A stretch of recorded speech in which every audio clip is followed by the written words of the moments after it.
আমি এবার ভোটে পুতুল না, বড় বাড়ির পক্ষ থেকে আমি দাঁড়াবো।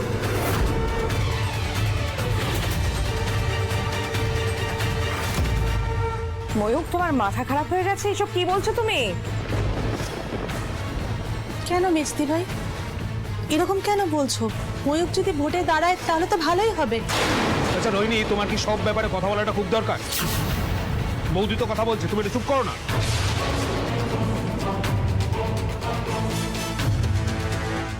আমি প্লিজ কিছু বলো। কিছু বলছো না কেন বলো?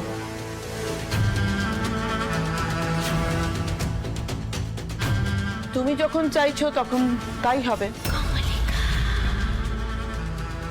ভোটে পুতুল নয়, তুমি দাঁড়াবে।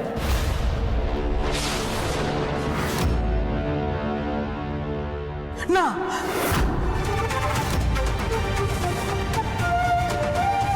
না মা,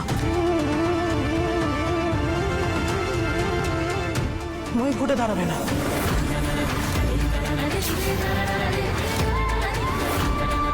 বড় কি হলো তোমার? আমার খুব ভয় করছে মা, আমার খুব ভয় করছে। পুতুল ভোটে দাঁড়াবে বলেছে, তাতেই সিধুরা ময়ূককে মেরে এরকম একটা অবস্থা করে দিয়েছিল। এবার যদি ময়ূক নিজে ভোটে দাঁড়ায় তো আরো বড় বিপদ হবে, আরো বাড়াবাড়ি জায়গায় যাবে। আমি না ঠিক এই ভয়টাই পাচ্ছিলাম। পুতুল দাঁড়াবে না ময়ূক দাঁড়াবে, তাহলে সমস্যার সমাধানটা কোথায় হলো? সেই একই ব্যাপার তো রয়ে গেল। আমি এই জন্য পই পই করে বলেছিলাম আমাদের বাড়ি থেকে যেন কেউ ভোটে না দাঁড়ায়। তাছাড়া শুধু তাই নয়, এতদিন ধরে তো ব্যবসার সমস্ত কিছু আমি নিজেই সামলে এসেছি। এখন হঠাৎ করে ব্যবসা, ব্যবসায়িক সমিতি, এই সব কিছুর মধ্যে ময়ূখে ঢোকানো কি খুব প্রয়োজন? হ্যাঁ, প্রয়োজন আছে, কারণ তোমার ওপর একটু বেশি চাপ পড়ে যাচ্ছে। তাই আমি চাই দাদু ভাই তোমার সঙ্গে এই ব্যবসার হাল ধরুক, আর এবারই ছেলে হিসাবে এটা ওর কর্তব্য। মা, ও ব্যবসার হাল ধরুক না। আমি কি সেটা নিয়ে আপনাকে কখনো কিছু বলেছি? কিন্তু তা বলে ওকে ভোটের এই ঝামেলার মধ্যে কেন জড়াচ্ছেন মা? মা মা মা তাকাও প্লিজ, একটু শান্ত হ। আমি কোনোদিন চাইনি ভোটে দাঁড়াতে, কিন্তু আমি এটাও চাই না যে পুতুল ভোটে দাঁড়াক।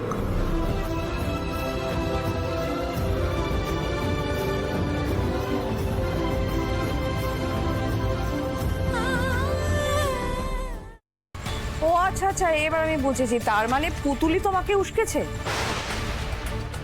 কি সাংঘাতিক ব্যাপার। হ্যাঁ, আর তুমি অমনি হাঁক ডাক করে মাঠানকে বলতে চলে এসেছো? না ছোট মা, পুতুল আমাকে জোর করেনি, আমি নিজে সিদ্ধান্ত নিয়েছি। আমি নিজে ভোটে না দাঁড়িয়ে যদি পুতুলকে ভোটে দাঁড়াতে দিই, তাহলে গ্রামের সবাই ধরে নেবে আমি কাপুরুষ। আর যদি একটা লোক এই কথা বলে বা ভাবে, আমি তাহলে সহ্য করতে পারবো না। ও, সিধুরা তার মানে কিছু বলেছে ময়ূরকে? তোর বাবা, এ তো হিতে বিপরীত হয়ে গেল। শোন বাবা, আমার একটা কথা শোন, ভোটে কাউকে দাঁড়াতে হবে না। হ্যাঁ, পুতুলও দাঁড়াবে না, তুইও দাঁড়াবে না। তোর ছোট মা ঠিক কথা বলছে, এইসব ভোটে টোটে দাঁড়ানোর দরকার নেই, এতে ঝামেলা পারবে। আমি একটা কথা বলবো, শুনবে? ময়ূরটাকে না ভোটে দাঁড়াতে দাও। এই গ্রামে ময়ূরদার মতো মানুষের খুব দরকার মা। গ্রামের কোনো মানুষ ভালো নেই, সিধুর অত্যাচারে সবাই ভীষণ কষ্টে আছে। আর তুমি তো নিজেই শুনলে ক্ষেত মজুররা এসে কি বলে গেল। এই গ্রামের মানুষের কল্যাণের জন্য সিধুর মতো বদমাশ লোককে সরিয়ে ময়ূরদার মতো মানুষকে সমিতিতে আনাটা ভীষণ দরকার। ময়ূকদাই পারবে গ্রামের সমস্ত মানুষের সব সমস্যা দূর করতে, গ্রামের মানুষের সেবা করতে। আর মানুষের সেবা করতে গেলে তো একটা বড় মনের দরকার হয়, তাই না? উদার মনের দরকার হয়। সেই ছোট থেকে ময়ূকদাকে দেখে আসছি, কোনো সমস্যা হলেই ময়ূকদা আগে ঝাঁপিয়ে পড়ে, নিজের কথাও ভাবে না। এরকম মানুষ কটা পাওয়া যায় বলো তো?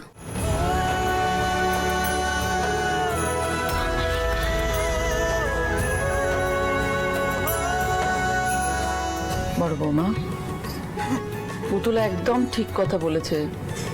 তুমি আমার সিদ্ধান্তের ওপর একটু ভরসা রাখো। বড় বৌমা, এতগুলো বছর ধরে তুমি তো আমার সিদ্ধান্তের ওপর ভরসা রেখেছো, তাহলে আজ হঠাৎ কি হলো তোমার?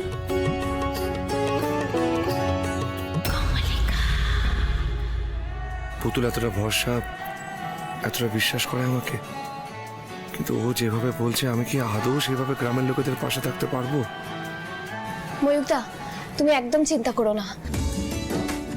মা মঙ্গলচণ্ডী আছেন মাথার উপর, উনি সব সময় আমাদের সাথে আছেন, তোমাকে রক্ষা করবেন। আর আমিও তো আছি তোমার পাশে, আমি সব সময় থাকবো, তোমার কোনো বিপদ হবে না। দেখো,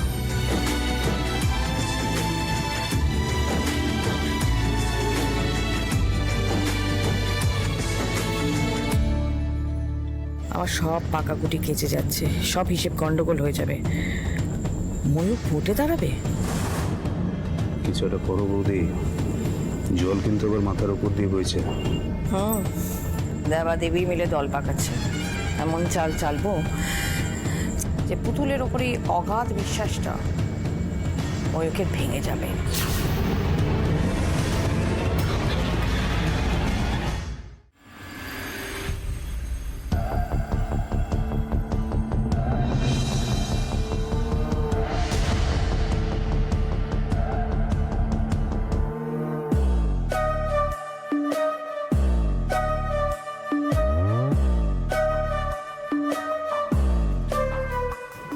বারবার তোমাকে বলছি মৈনাক, বাড়িতে নিয়ে চলো, বাড়িতে নিয়ে চলো।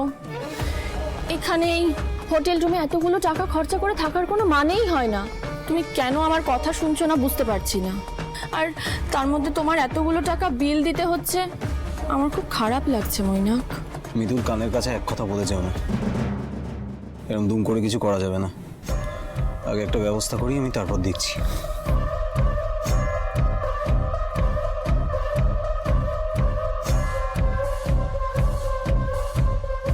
উফ, খুব ঠাটা ছেলে, তোতা পাখির বুলি আটছে যেন।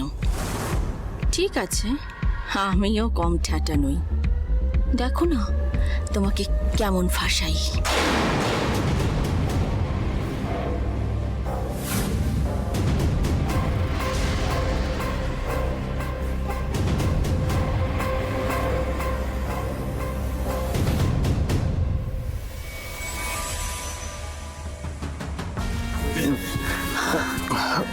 মিতুল, মিতুল কি করছো? ছাড়ো। কেন ছাড়বো বলো তো? I love you Mainak. বাবা, হঠাৎ মেয়ের কি হলো? এত প্রেম জেগে উঠলো কেন? Mitul, I love you too Mitul, কিন্তু কিন্তু দেখো আমাদের তো বিয়ে হয়নি, এসব করা ঠিক না। তুমি প্লিজ আমাকে ছাড়ো। বিয়ে হয়নি তো কি হয়েছে বলো? আমি তো তোমাকে ভালোবাসি, আর তুমিও আমাকে ভালোবাসো। আমি তোমাকে একটু আদরও করতে পারবো না? মালটা বেশ হট, কিন্তু আমার জন্য কতটা ডেসপারেট দেখা যাক। বিয়ে তো শুধুমাত্র একটা সামাজিক স্বীকৃতি, আর তুমি তো আমাকে কথা দিয়েছো যে তুমি আমাকে বিয়ে করবে, তাই না ডার্লিং?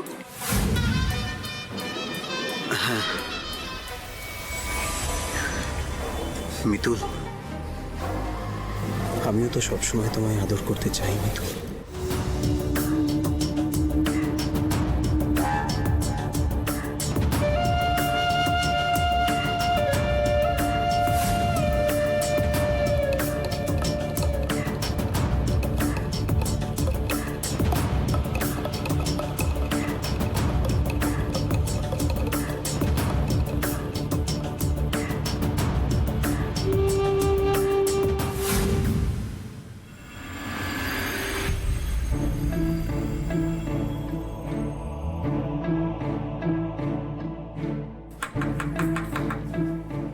উমা, স্বপন দাদা, আসেন আসেন, ভেতরে আসেন। সব খবর ভালো তো? এই আছি একরকম। এই পুতুলকে একটু ডেকে দাও না। হ, আমি ডেকে দিতেছি, আপনি আসেন, বসেন এখানে, বসেন আরাম কইরা। কি এখানে না, এখানে না, এখানে বসেন, এখানে বসেন। আপনি কুটুম মানুষ, বসেন এখানে। আমি রেখে দিতেছি পুতুল মারে।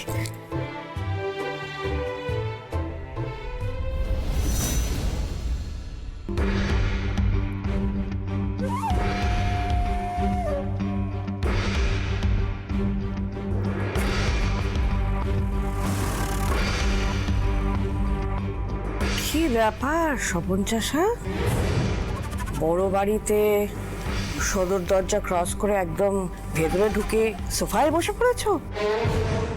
আরে এইটুকুনি সভ্যতা ভদ্রতা তোমাদের জানা নেই, সেটা আমি জানি অবশ্য, কিন্তু তাই বলে এত দুঃসাহস, অনুমতি নেওয়ার প্রয়োজন মনে করলে না?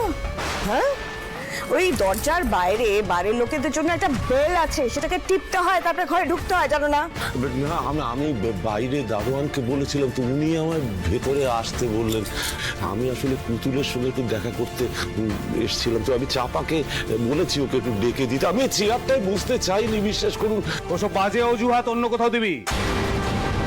এই বাড়িতে মেয়ের বিয়ে হয়েছে বলে অধিকার ফলাচ্ছিস? চল বাইরে বেরো, বেরো, বেরো, বেরো এখান থেকে, বেরো বাইরে, বেরো, বেরো, বেরো এখান থেকে।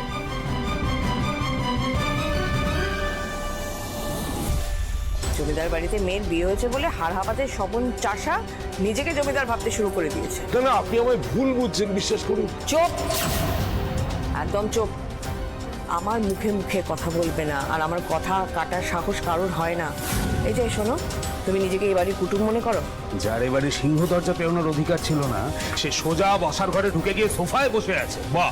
হ্যাঁ বুঝেছি, পেটে যে কি মতলব চলছে খুব ভালো করে আমার জানা আছে। হ্যাঁ, নিজের মেয়েকে তো আমাদের ছেলে গলায় ঝুলিয়ে দিয়েছে, এবার গোষ্ঠী শুদ্ধ মিলে আমাদের বাড়িতে জেকে বসার তাল, তাই তো? যেমন মেয়ে ধান্দাবাজ, তেমন স্বপন চাষা হচ্ছে নির্লজ্জ ছোট লোকের জাত। বেরিয়ে যাও এখান থেকে, বার করে দাও। শোন, যেখানে দাঁড়িয়ে আছিস ঠিক সেখানেই দাঁড়িয়ে থাকবি। হ্যাঁ, মেয়ে আসবে, এখানে দাঁড়িয়ে কথা বলবি, মানে মানে এখান থেকেই বিদায় হবে। মনে থাকবে? মনে থাকবে?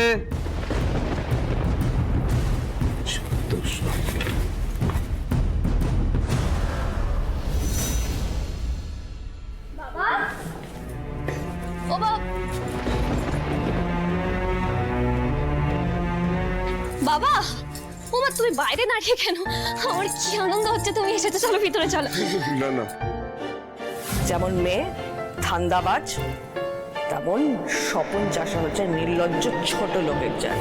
চলো। শোন না, আমি এই তো ভালো আছি। আরে ভিতরে যাবে না, চলো। শোন না, আমি একটা খবর পেয়ে তড়ি করে ছুটে এলাম। আরে মা, জামাই নাকি এখন ভোটে দাঁড়াচ্ছে। হ্যাঁ, তুমি ঠিকই শুনেছো। তুই আমার কথা শোন, তুই জামাইকে বারণ কর। এমনিতেই সিধু, তুই তো জানিস সিধু কি করতে পারি, তোর তো জানা আছে। হ্যাঁ, এমনিতেই তোকে নিয়ে এই বাড়িতে অশান্তির শেষ নেই। এই বাড়িতে সবাই তো আর তোকে বউ হিসেবে মেনে নিতে পারেনি। তার উপরে এই ভোটে দাঁড়ানোর জন্য জামাইয়ের যদি কোনো ক্ষতি হয়, সবাই কিন্তু তোকে দুষবে। এ বাড়িতে আর টিকতে পারবি না। আমাকে নিয়ে এই বাড়িতে অশান্তি, আমাকে সবাই বউ বলে মানে না, হঠাৎ তোমার এরকম কথা কেন মনে হলো বাবা? আরে তুই কাঁদছো, আমায় বলছো না কি হয়েছে, কি অদ্ভুত, বলো তো, বলো না। আমাকে আর প্রশ্ন করিস না মা, আমি শুধু একটা কথাই বলতে চাই, মিতুলটাকে হারিয়ে ফেলেছি। কোথায় আছে, কি করছে, আমি কিচ্ছু জানি না। আমি তার উপরে তোকে হারাতে পারবো না পুতুল। তোর যদি কোনো ক্ষতি হয়ে যায়, আমি আর বাঁচবো না রে বাবা। বাবা, আমার কোনো ক্ষতি হবে না, তুমি কেন এসব ভাবছো বলো তো? এই দেখো কি হলো, বিষয়।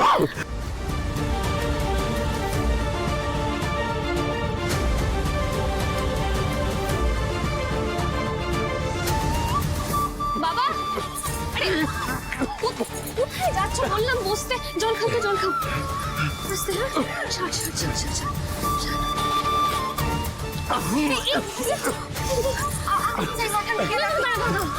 বলছি একটু ফ্যানটা অন করে দাও না, আমি ভুলে গেছি একদম। এবার একটু ঠিক লাগছে বাবা? এবার আমি আসি রে মা, আর যে কথাটা বললাম সেগুলো একটু ভেবে দেখিস। খুব চিন্তায় আছি রে মা। সে হবে, সব হবে। চাপাদি, চাপাদি, তোমাকে আমি একা ছাড়বো না, দাঁড়াও। বলছি যে একটু কিশোরদাকে বলো না বাবাকে ছেড়ে আসতে, শরীরটা না একদম ভালো না। আমি যাইতেছি, কোন যাইতেছি।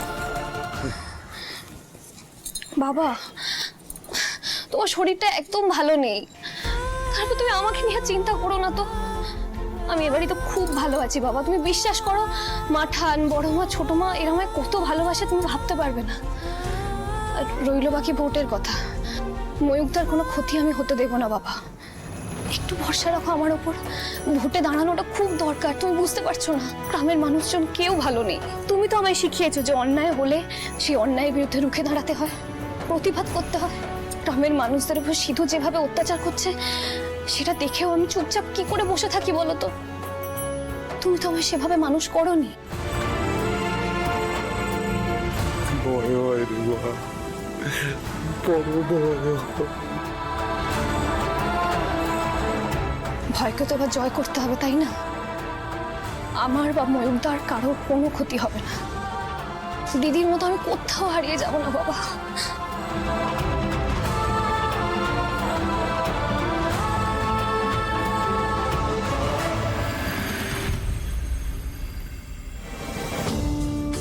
ও দিদি ভাই, কিছু ভাবলে তুমি? কি ভাববো বলতো?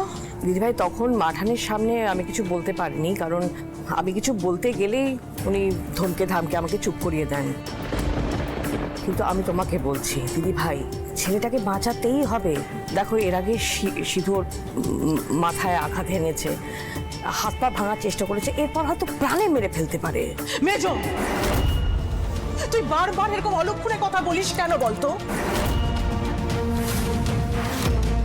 কেন বলিস? আমার ভালো লাগে না। আমি আর ভয় পাবো না মেজো। তুইও ভয় পাস না। ময়ূক ভোটে দাঁড়াক, কিচ্ছু হবে না, দেখিস। ও ভালো থাকবে, সব ঠিক থাকবে। দিদি ভাই, তোমার এই ভয় যদি আমি ফিরে আনতে না পেরেছি, তাহলে আমার নামও কমলিকা নয়। ওতে খুব গলার জোর বেড়ে গেছে না তোমার? ওই উঁচু গলা আমি ধুলোয় মিশিয়ে দেবো, আই সোয়ার। বেশ, তোমার যখন এত ভরসা, তখন তুমি দেখো কি করবে। আমার তোমাকে যা ভালো বুদ্ধি দেওয়ার ছিল আমি দিয়েছি, এবার তুমি নিজে ভেবে দেখো কি করবে।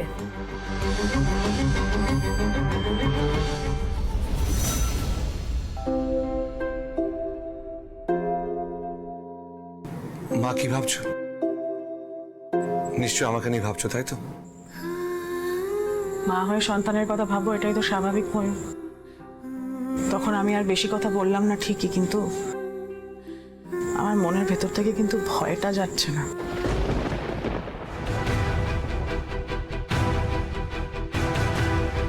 মা, আমার একটা কথা শুনবে? তুই আমাদের উপর একটু ভরসা রাখো, আর তাছাড়া আমি তো আছি। তুই দাঁড়া, আগে আমাকে শেষ করতে দে। দেখ পুতুল, এই ব্যবসা বাণিজ্য, টাকা পয়সা আমি কিচ্ছু বুঝি না। এই জগৎ সংসারে আমি শুধু একটা জিনিস বুঝি, আমার ছেলেটা কিসে ভালো থাকবে। আমি আমার জীবনের সবটা হারিয়ে পুতুল, আমি শুধু আমার এই ছেলেটাকে নিয়ে বেঁচে আছি। আচ্ছা মা, তুমি সবসময় এত ভয় পাও কেন? আমার উপর একটু ভরসা নেই? তুমি বলো তো, আমাদের এই ব্যবসা নিয়ে বাবার কত স্বপ্ন ছিল, দাদুর কত স্বপ্ন ছিল, আর আমি সেই স্বপ্নকে পূরণ করতে চাই। আর সেই স্বপ্নকে পূরণ করতে গেলে কিন্তু আমাকে ভোটে দাঁড়াতে হবে। আর তুমি একদম চিন্তা করো না, শুধু যাই করুক না কেন আমি সিঁদুর ঠিক মোকাবেলা করে নেব। তাছাড়া আমি তো সঙ্গে আছি ময়ূরদার, আমাদের উপর বিশ্বাস রেখো মা।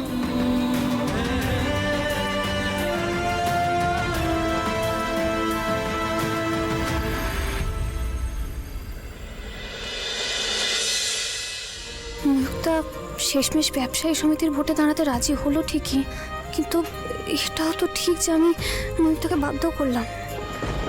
আমি ঠিক সিদ্ধান্ত নিলাম তো? আমার জন্য ময়ূকটার কোনো ক্ষতি হয়ে যাবে না তো?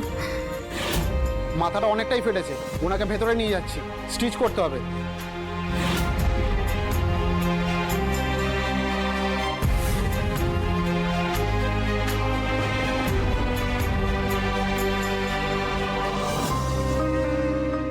পুতুল বোধহয় কিছু নিয়ে চিন্তিত।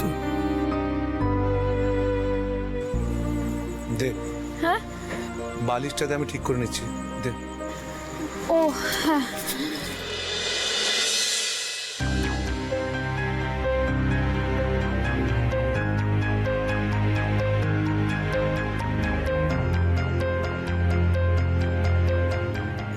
ময়ূকটা, একটা কথা বলবো?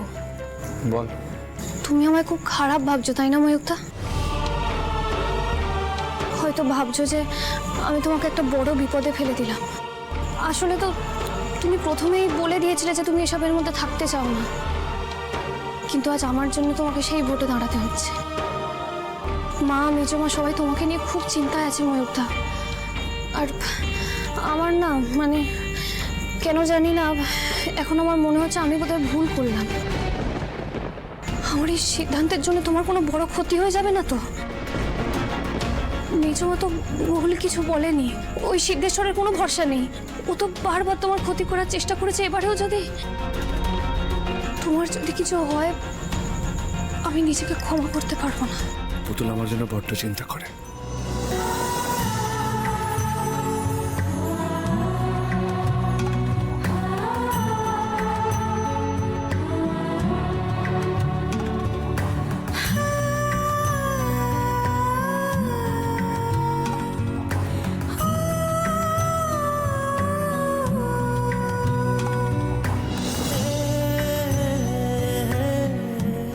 তুই তো মাকে বলে এলি যে আমার কিছু হবে না, তাহলে চিন্তা করছিস কেন? তোর মা মঙ্গলচণ্ডীর উপর ভরসা নেই?